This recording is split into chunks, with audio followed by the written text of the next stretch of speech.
I'm Dr. Ong Silian. I'm the president of DJROA, and our association has been in existence since 1993. So it has been almost 30 years since we incorporate as a resident association.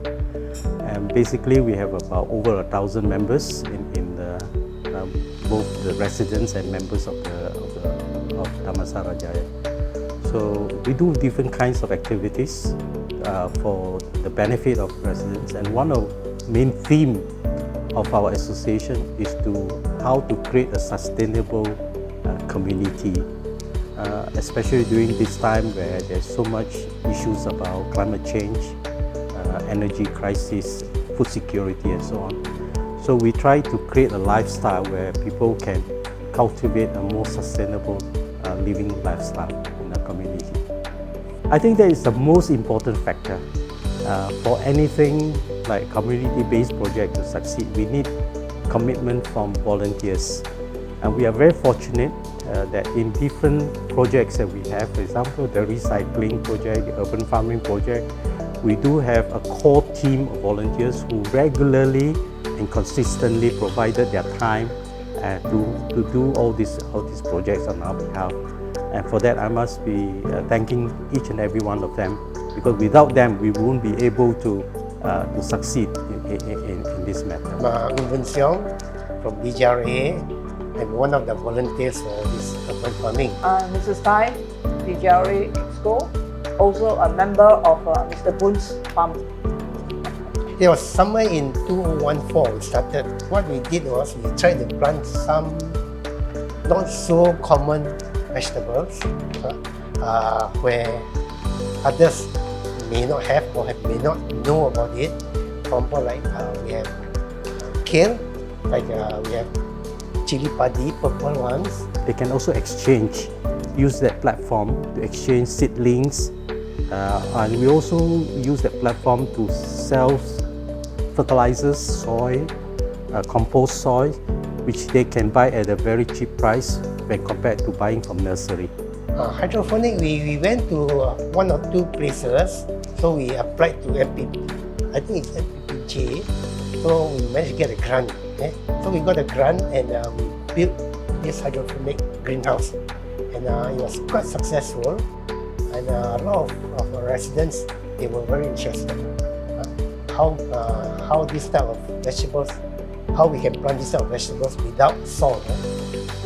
Volunteer-wise, we have a group, a core group, so about eight of us. We are we will come every 3 or 4 days a week to help out in the gardening. One of the first things we have created in this community was on waste management, and that's the easiest thing to do. How to help people to reduce dumping their waste into the bin.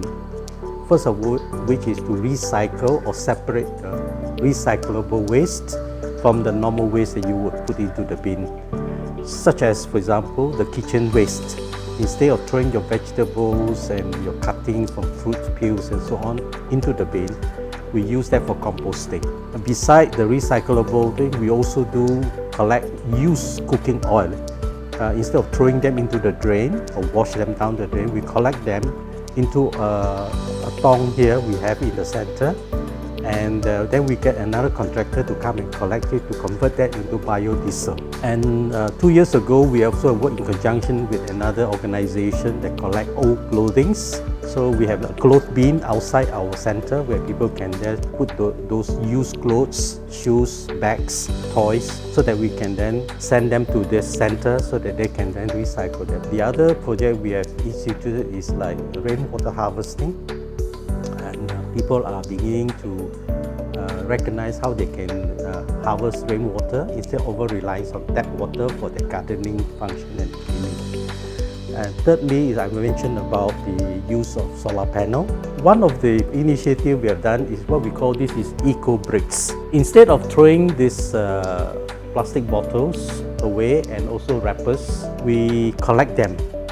And what we did was we put the plastic wrappers, we stuff them into this bottle, we shuffle it, and they must achieve at least 500 gram weight in terms of weight to create that kind of rigidity and strength so that we can use for various type of furniture. Hi, my name is Susan. I am from DJROA. I'm the social community chairperson. During the pandemic, few of us, and we started the project face shields. From that face shields, we did about 28,000 face shields. Then we also reached out to people who could transport the face shields to different parts of the country. During the prolonged pandemic period, a lot of people lost their jobs. Suddenly, the people were hanging out the white flags. That was the start of the Bendera Putih campaign.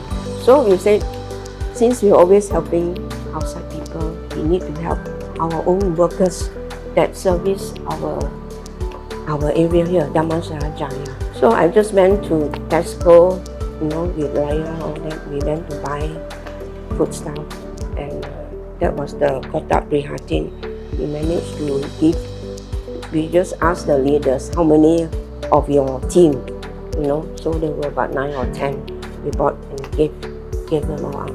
We must thank MPPJ, who has given us a lot of support and help in this regard through the seed grant that we received, and also through the government of Selangor, through the I think YB Hiloi Singh, who's environment agency that supported when we did the hydroponic farm.